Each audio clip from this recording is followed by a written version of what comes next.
than 13,000 primary healthcare consultations across 38 service points. And our colleagues at UNDP collected close to 2,000 cubic meters of solid waste and removed over 750. In addition, our colleagues at UNOPS brought fuel into Gaza to power critical services, which is needed because the electricity grid has been down for almost 30 months now. Kitchens supported by the World Food Program served about 1.5 million meals. The FAO distributed animal feed and cash to livestock herders to reduce reliance on food assistance, and they collected additional fodder from the Karim Shalom Abu Salam crossing to replenish their stocks. UNICEF also assisted in the delivery of about 3,500 cubic meters of drinking water. OCHA also coordinated aid to displaced families whose tents were flooded by the recent rainstorms. Damage caused by rainfall impacted some 3,000 people, and UNICEF tells us that also impacted water services. Quick update from Myanmar, which we haven't talked about in a while. It's been a year since the earthquake hit that country. The World Food Program warns that communities struggling to rebuild are now being hit by the effects of the conflict in the Middle East. Rising fuel prices are pushing up the cost of moving food and agricultural goods, placing additional households already struggling to afford basic staples. This crisis is also hitting Myanmar's farmers as they prepare their monsoon crops. With fertilizers demand to rise over the next 3 months, fuel shortages and rising input costs are threatening to push production expenses to double last year's levels. WFP says this is expected to hit in conflict and earthquake-impacted areas such as Chin, Kachin, Kaya, Rakhine, Sagaing, and Shan states. It's expected to worsen food insecurity in a country already where 12.4 million human beings, nearly 1/4 of the population, are already facing acute hunger. WFP needs $150 million in funding this year to assist 1 million people across the country with life-saving assistance and resilience support. Without sufficient funding, our colleagues said they will be forced to prioritize the most urgent needs, potentially scaling back on recovery efforts that help earthquake survivors rebuild livelihoods and reduce long-term dependence on aid. Tomorrow from 8:30 to 9:30, what do we have?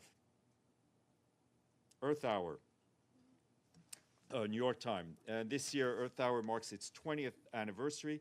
The Secretary General is inviting all to join millions who are turning off non-essential lights.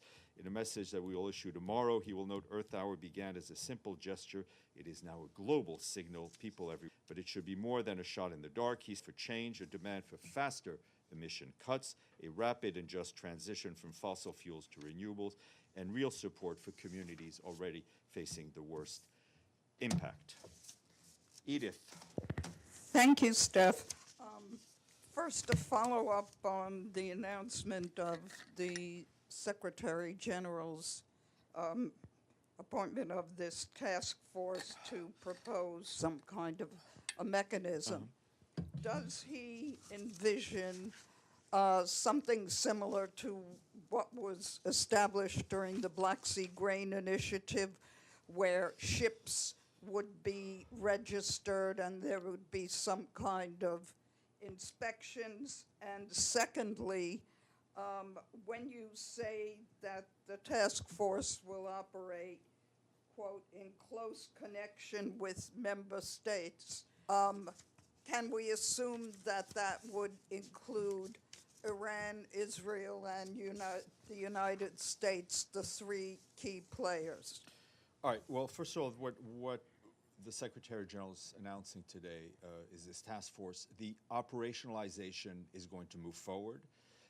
As mentioned, it is based on the past experiences we have, not only in the Black Sea, but also the verification inspection for Yemen, the registration mechanism that UNOPS, I believe, runs in Gaza. So we have experience on kind of these types of mechanisms in conflict zones. What exactly it will look like remains to be seen, because discussions will just start. I can tell you that over the last couple of days, the Secretary General has been on the phone with the Foreign Minister of Iran. I think he'll probably speak to the PR again today. He just spoke to Mike Waltz. He spoke to the foreign minister of Egypt. He spoke to the foreign minister of Pakistan, and also spoke to the permanent representative, and more calls will be taking place. And no contact with the Israeli government in any way? As more calls are had, I will share what information I can. Amelie and then Pam. Thanks, Steph. A follow-up on that. I understand you said you're going to look at experiences, but for example, for the Black Sea Grain Initiative, the inspection were because there were accusations of the ships being militarized and used in the war, but with context here, the oil, I mean the ship carrying oil or fertilizer are not accused of participating in any kind of war. So how would you address that? I think what needs to be clear, this is not about the shipments of oil, right, for commercial oil traffic. This is on how to alleviate the ongoing impact of this war. And I think you had the FAO representative here. We've had others talk about the immediate impact on people who have no conflict, right? The most vulnerable in the most vulnerable countries. At the same time, the Secretary General will continue to encourage the negotiations that we're seeing being reported on to see an end to this conflict. So we're able to do two things at the same time. And again, the task force will now be in touch with all the relevant member states to see how this can be operationalized. Pam. Thank you, Steph. A little more on this mechanism. Do you foresee a UN Security Council resolution on this? No, I think we're not there. we are not there yet. Obviously, it will be important to have the full backing of member states, and this is why the Secretary General is involved in consultations right now. And if I understand it, this is a nose in the tent, so that, I mean, it's a partial movement. What's a nose in the tent? The camel, you know, it's a old Can you try to find some adage. French thing? 'Cause I'm not very good with camels in tents. This is, yeah, I guess. This A is toe in the water? No, it's a toe in the water. Okay. To a diplomatic solution, opening the strait, that is start with fertilizer, and then it might be a UN mechanism. The immediate focus is on getting, as I said, to meet humanitarian needs, focused on fertilizer and agricultural products, right? And as we said, you know, if this is successful, and we very much hope it will be, and we hope that all member states involved will support this, especially for the sake of people, like I mentioned, in Myanmar, who are already being impacted, and we know what conditions they already live in, right?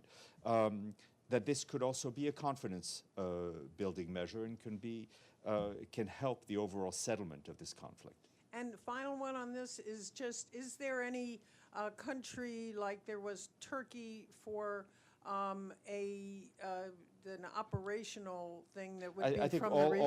all of that will be looked Okay, at. thank you. Nabil, and then we'll come back. Thank you.